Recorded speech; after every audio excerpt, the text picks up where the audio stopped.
अंडमान में अचानक ऐसा क्या कर रहा डीआरडीओ कि मचा है टहलका। एक साथ मिसाइलों का डबल डोज देख चीन में छा गया सन्नाटा।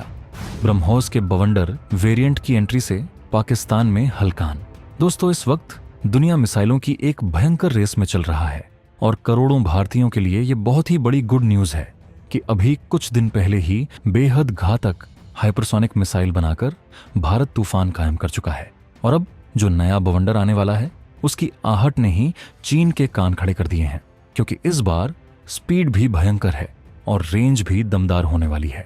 वो भी किसी एक मिसाइल की नहीं, बल्कि एक साथ स्क्रैमजेट इंजन वाली दो बवंडर हथियार तूफान मचाने वाले हैं। और ये समाचार जैसे ही सुना तो पाकिस्तान छोड़ो, चीन की हालत खस्ता हो गई है, क्योंकि मोदी के फ्रांस दौरे से ठीक पहले डीआरडीओ एक ही झटके में वो कमाल कर रहा है जो चीन की सप्लाई लाइन को ही काट डालेगा। यानी चीन की इकोनॉमी जिस रास्ते पर डिपेंडेंट है उसी पर भारत ये वेपन फायर करने वाला है।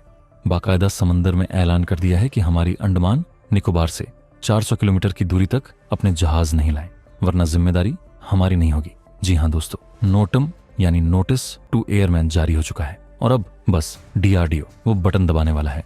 अब दोस्तों, डीआरडीओ आखिर ये क्या बवंडर ला रहा है और चीन क्यों इसी से इतना खौफ में है, ये बात मैं इस वीडियो में बताने वाला हूं, लिहाजा मेरे साथ बने रहिए।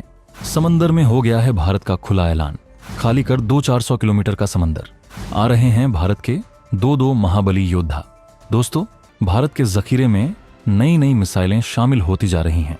जब से चीन के साथ भारत की तकरार बढ़ी है, तब से भारत भयंकर मिसाइल टेस्ट कर रहा है।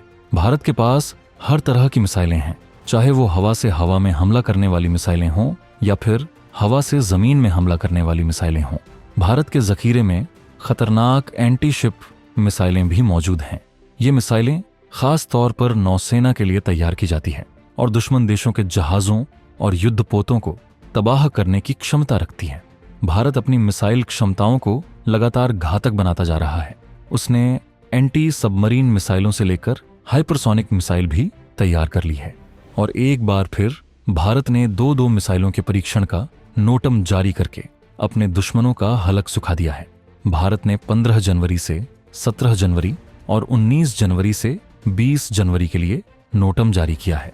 ये नोटम अंडमान निकोबार के समंदर के लिए जारी हुआ है। हालांकि इसके अलावा ऑफिशियल कुछ नहीं बताया गया है, लेकिन दोस्तों, ये टेस्ट भारत के लिए बहुत खास होने वाला है, क्योंकि ये वही रूट है जिससे चीन दुनिया को अपना सामान सप्लाई करता है और वहीं पर भारत एक साथ दो एंटी शिप मिसाइलें फायर करने वाला है, जिनमें से एक मिसाइल की रेंज 380 किलोमीटर होगी, जबकि दूसरी मिसाइल की रेंज 405 किलोमीटर होगी। अब इस दौरान अगर समंदर में कोई जहाज तैर रहा है या फिर आसमान पर कोई एयरक्राफ्ट उड़ रहा है तो पर कुछ भी हो सकता है। लिहाजा इस मिसाइल टेस्ट से पहले नोटम जारी कर दिया गया है ताकि ये एरिया बिल्कुल खाली रहे। दोस्तों, जिस रेंज की मिसाइलें भारत टेस्ट करने वाला है, इनकी रेंज एंटी शिप मिसाइलों के हिसाब से भयंकर है। इतनी लंबी रेंज की मिसाइल समंदर में बवाल मचा सकती हैं। भारत ने घातक एंटी शिप मिसाइलें तैयार कर रखी हैं, जिनका इस्तेमाल नौसेना करती है। भारत इस वक्त तेजी से घातक युद्धपोत तैयार करने में लगा है। भारत का मकसद है कि नौसेना में कम से कम 170 युद्धपोत शामिल हों। इसके लिए बड़ी संख्या में युद्धपोतों का निर्माण हो रहा है। इन्हीं युद्धपोतों में इन मिसाइलों को लैस किया जाएगा। भारत के बेड़े में निर्भय जैसी मिसाइलें भी हैं, जिन्हें खास नौसेना के लिए तैयार किया गया है। जंग में शॉर्ट रेंज और लॉन्ग रेंज हर तरह की मिसाइलों की जरूरत होती है। इसके अलावा ये भी मायने रखता है कि मिसाइल किस तकनीक का इस्तेमाल करती है, उसके रडार और सेंसर्स कितने स्ट्रांग हैं। क्रूज मिसाइलें बेहद घातक होती हैं, क्योंकि इन मिसाइलों को डिटेक्ट करना मुश्किल होता है। भारत ने अपने युद्धपोतों को एंटी शिप मिसाइलों से भी लैस किया है।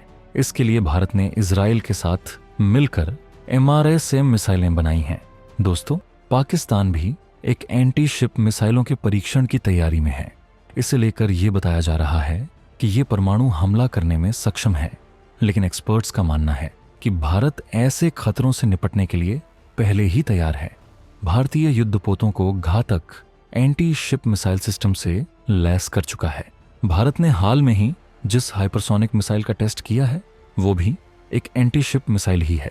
इसकी रेंज 1500 किलोमीटर तक है। भारत फिलहाल जिन मिसाइलों का टेस्ट कर रहा है उनके बारे में ऐसा कुछ नहीं बताया गया है कि वो नई मिसाइलें हैं या पहले से इस्तेमाल हो रही हैं। हालांकि माना जा रहा है कि ये डीआरडीओ द्वारा विकसित नई मिसाइलें हैं। जरूरत के मुताबिक डीआरडीओ घातक मिसाइलों का निर्माण करता रहता है। माना जा रहा कि अगर ये मिसाइलें नई मिसाइलें हैं तो इनके जखीरे में शामिल होने से भारत की क्षमता में बड़ा इजाफा होगा, क्योंकि इनकी रेंज कमाल की है। जंग में ये गेम चेंजर साबित होंगी। इतना ही नहीं, ब्रह्मोस के नए वर्जन का भी विकास किया गया है जो अब आसमान में तूफान मचाने को तैयार है। सुखोई 30 MKI पर लगेगा ब्रह्मोस का वंडर वेरिएंट। सटीकता और भयंकर क्षमता ने पहले ही दिखा दिया ट्रेलर। दोस्तों, भारत इस वक्त ब्रह्मोस के कई वेरिएंट बना रहा है। ब्रह्मोस 2 इसका सबसे घातक वर्जन है जो बहुत जल्द सामने आने वाला है। लेकिन उससे पहले ही वायुसेना के लिए एक बवंडर वेरिएंट का टेस्ट होने वाला है।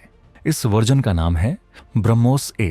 इस मिसाइल को सुखोई 30 से दागा जाएगा। सुखोई विमान के साथ ये मिसाइल भयंकर हो जाती है। इसकी भयंकर स्पीड और रेंज इसे बेहद खास बना देती है। माना जा रहा है कि ब्रह्मोस में कई तरह के बदलाव किए गए हैं। खासकर इसके वजन को कम किया गया है, जिससे विमानों में इसका इस्तेमाल आसानी से किया जा सकेगा।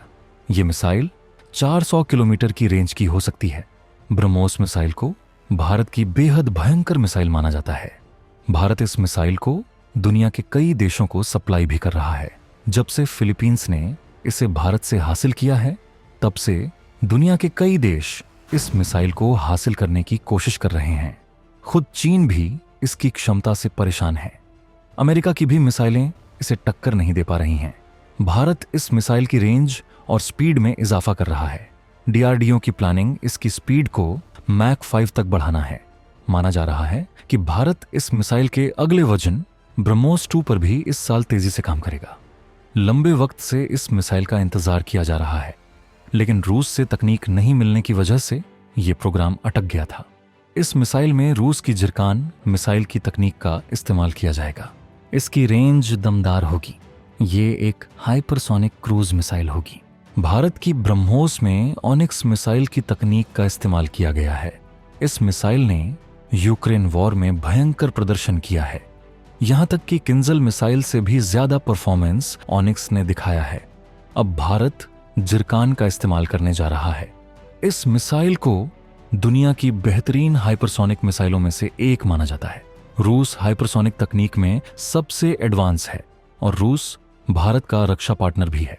भारत अभी भी सबसे ज्यादा हथियार रूस से ही खरीदता है। भारत और रूस मिलकर कई सारे प्रोजेक्ट पर काम कर रहे हैं। बहुत सी मिसाइलों और दूसरे हथियार भारत और रूस बना चुके हैं और ब्रह्मोस एरोस्पेस भारत और रूस का ज्वाइंट वेंचर है। इसी के तहत ब्रह्मोस 2 का भी विकास किया जाएगा। ब्रह्मोस 2 के अलावा भारत के 2 और हाइपरसोनिक प्रोजेक्ट चल रहे हैं। इनमें से एक का ट्रायल चल रहा है और दूसरे का विकास किया जा रहा है। इस तरह से भारत के पास 3 हाइपरसोनिक हथियार आने वाले हैं। ब्रह्मोस 2 को लेकर भी ये बताया जा रहा है कि इसका वजन ब्रह्मोस से काफी कम होगा। इस वजह से इसकी स्पीड और घातक हो जाएगी। हाइपरसोनिक इंजन के लिए भारत का इसरो भी दमखम दिखा रहा है। वो खास तरह का रैमजेट इंजन तैयार कर रहा है। विकास के बाद इसे डीआरडीओ को दिया जाएगा। इसके जरिए ताकतवर हाइपरसोनिक मिसाइल तैयार की जाएगी। भारत इस तरह की मिसाइलों के मामले में काफी एडवांस होता जा रहा है और आने वाले वक्त में भारत के जखीरे में भयंकर हाइपरसोनिक हथियार शामिल होंगे जो दुश्मनों को लड़ाकू विमानों को बर्बाद कर सकेंगे। छठी पीढ़ी के विमानों का मुकाबला करने के लिए ऐसे हथियारों का इस्तेमाल किया जाएगा। तो दोस्तों, भारत की मिसाइल क्षमताओं पर आप क्या कहना चाहेंगे? कमेंट में जरूर बताएं।